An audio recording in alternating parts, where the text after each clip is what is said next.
bu Alioune Tine Alioune Tine nag moom def na benn ko sortie ñëw na exactement si yenn si ay ponk yu ko gën a fasantiku en ce qui concerne li nga xam ne que moo di l'actualité dans sa globalité. ma ni kon ki nga xam ne que moo di Alioune Tine tontu na bu baax a baax les pro-Pastef donc Alioune Tine répond aux pro-Pastef selon sa phrase respectez ceux qui vous ont défendu hier moom ki nga xam ne que moo di Alioune Tine mi ngi woo waa Pastef à ce que pour ñu respecter ñi nga xam ni itam doo leen fi nekkaloo ni ki démb doo leen xeexal waaye itam doo leen défendre seen si ay combat yu ko gën a fasantiku. donc ki nga xam ne que moo di Alioune Tine nag moo daal jiite Afrikajom Center publié na nag benn tweet pour daal di répondre aux attaques d'internautes pro-Pastef moom ki nga xam ne que moo di Alioune Tine dikk na si nu mu gën a yaatu si yenn si ay ponk yu ko gën a fasantiku bokk na moom ki nga xam ne que moo di Alioune Tine ñu daal di respecter droits humains yi nga xam ni itam ñoo nekk fii si réew mi moom ki nga xam ne que moo di Alioune Tine donc pour reprendre ses dires les patriotes ayez du respect pour les leaders des organisations des droits humains qui hier ont défendu vos leaders et vous ont défendu pendant les périodes où vous étiez victime de la force, de la puissance et de l'arbitraire de l'État. jàpp na ni nag la société civile est toujours là la société civile aussi yàgg na daal di xeexal li nga xam ne que moo di Ousmane Sonko ak Bassirou Diomaye Diakhar Faye moom Alioune Tine jàpp na ni nag lii xew jamono ji respecté wuñu la société civile ak na nga xam ni itam noonu lay daal di doxee. Borol nag mi ngi daal di sàkku si askan wi à pour ñu daal di gën a respecter la société civile ak aussi ñi nga xam ni itam ñooy daal di xeex les droits humains moom ki nga xam ne que moo di Alioune Tine jàpp na ni il a activement participé par rapport ak fi démocratie bi daal di toll jamono ji jëm si xeex yoo xam ni itam Alioune Tine porte na ko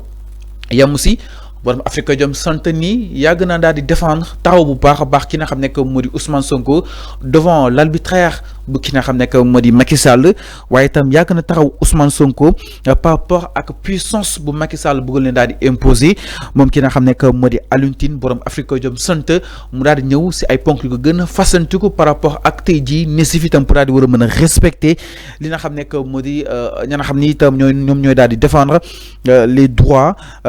jëm si askan wi. Alioune Tine mi ngi rappeler aux membres de Pastef désormais au pouvoir leur nouvelle responsabilité moom Alioune Tine jàpp ni nag aujourd'hui vous représentez la force et la puissance de l'État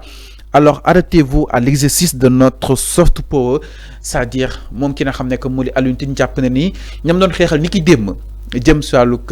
justice waaye itam ñu daal di respecter seen ay droits taxawu leen bu baax a baax jamono jay Macky Sall doon leen daal di faaragal moom itam mu leen daal di woolu pour ñu daal di bañ a defati li Macky Sall daal di fi bàyyi woon jëm daal di buntu xatal li nga xam ne que moo di réew mi waaye itam teg leen ay coono yoo xam ni itam xamuñu fan la ñuy daal di war a mën a jëmale si yooyu de coono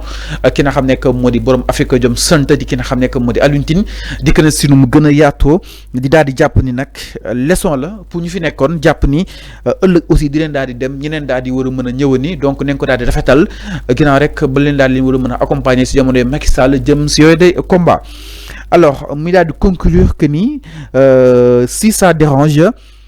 ça veut dire qu'on travaille. Madame, ce fait que nous sommes dérangés, ça fait que nous sommes liggéey parce que nous sommes une ligne concrètement, faire, ak yelef doomu aadama yi. Moom ki nga xam ne que moo di Alioune Tine loolu mu koy daal di wax si période bi nga xam ni itam mi ngi taxawu jëm si miiru ki nga xam ne que moo di Abdou Nguer moom nag ki nga xam ne que moo di Alioune Tine dafa génn di xeexal ki nga xam ne que moo di Abdou par rapport à son arrestation di daal di jàpp ni itam du yoon war nañ ko daal di war a mën a libérer ak aussi yenn arrestation yoo xam ni itam ñu koy daal di nemmeeku ces temps-ci bokk na aussi si convocation yi ba si interpellation yi ki nga xam ne que moo di Alioune Tine borom Afrikajom Center jàpp ni nag su fekkee moom mi ngi déranger dafa fekk ni mi ngi liggéey waaye mbiru Abdou Nguer ak ñu mu daal di àndal ak ñeneen dina ko wéy ba léegi di ko daal di porter à ce que pour ñu daal di bàyyi leen parce que ces genres de situation dinañ ko daal di gis ci jamono ki nga xam ne que moo di Macky Sall et il a été tenu debout par rapport ak Macky li nga xam ni itam doon ko def askan wi en termes de répression mais aussi en termes de violation des droits humains. Alioune Tine aujourd'hui s'est mis dans cette même casquette en défendant ces nouvelles justement interpellations devant la justice. jàpp na ne nag li fi xewoon waru fee xewaat benn yoon donc nag jamono ji Alioune Tine ma ni kon digganteem ak moom ak waa Pastef xaw naa metti si tweet yi ak aussi si jokkalante li nga xam nekk mu di kàddu yi moo tax nag Alioune Tine bloqué pas mal sa ña nga xam ne itam peut-être ñooy daal di saaga si ay tweet yi nga xam ni itam moom mu koy daal di def Alioune Tine jàpp na ni pas d'insulte sur sa page Twitter donc actuel X. C'est Twitter moo tax nag ñu bëri mu laa leen war a mën a bloqué alors c'est même Pastefien moom jàpp ne ni ñooy dem seen compte di ko fa daal di wax yenn yi moo tax nag mu daal leen tontu donc ki nga xam ne que moo di Alioune Tine mi ngi daal di wóolu à ce que pour waa Pastef daal di respecter bu baax a baax justement par rapport ak li nga xam ne que moo di ñi leen doon défendre démb donc nag instant bi Alioune Tine peut-être internet yi da nga koo jàppee kon benn papa boo xam ne suñu papa la moo waral nag gars yi di ko tooñ si li nga xam ne que moo di réseau yi mais en tout cas tontu leen ko donc c'est ça le charme de la démocratie et que charme démocratie la war a mën a limité wu jëm si ay idées yoo xam ne itam da nga koy daal di échangeante waa Pastef am na kàddu yoo xam ne itam yëkki nekk ko je parle pas de waa Pastef sax mais ay militants Pastef parce que quand on parle Pastef on parle d'une directoire donc c'est des militants de Pastef peut-être ñoo ko répliquer moom ki nga xam ne que moo di Alioune Tine ginnaaw bu mu daa defee benn poste fustigeant dénonçant l'arrestation de Abdou Nguer di ko qualifier comme loo xam ni itam du yoon na donc le charme de la démocratie voudrait moom ki nga xam ne que moo di Alioune Tine aussi répliquer c'est-à-dire ces internautes yi nga xam ne itam peut-être ñoo fa nekkal Pastef si plateforme yi jàpp leen que ni ñoom ñoo leen doon défendre aussi jeunes aussi wàllu am solo si dialogue national bi quand on se rappelle moom ak Ousmane Sonko ba nekkee autour d'un plat entre autres moom itam yooyu yëpp mu ngi koy daal di rappeler donc la question qui va se poser mooy pourquoi peut-être gouvernement peut-être ak li ñu jot a jàpp jéemul si ñoom dara ñoom li nga xam nekk moo di la société civile bi est-ce que nekkul une sorte de frustration comme ni ko wax parce que doon avancé que ni peut-être danoo changer régime léegi toog muy dox jeex na société civile bi lu bëri loo xam ne tam doon nañ ko am comme wàllu marché dakkal nañ ko entre autres Ousmane Sonko aussi sa sortie force dans le grand théâtre ne ratait pas la société civile aussi sa sortie à Dakar Arena aussi ne ratait pas la société civile ba société civile bi sax jàpp ni mënut a ñàkk si réew parce que ñoo daal di toogal à équidistant jëm si li nga xam ne que moo di askan wi donc le torchon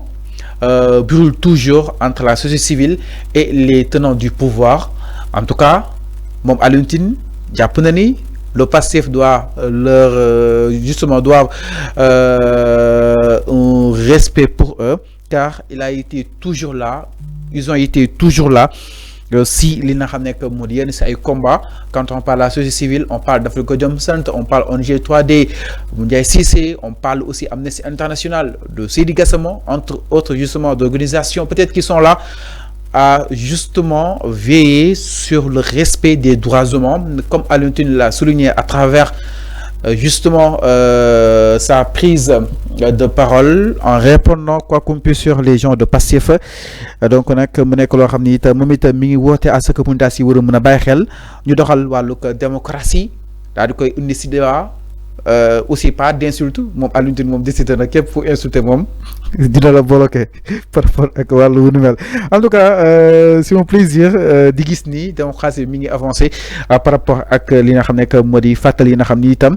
ñu ngi koy daal di defani jëm si wàllu wu nu mel la alors ñu daal ñëw itam si leneen du côté de la régie par rapport ak li nga xam ne que moo di ba tey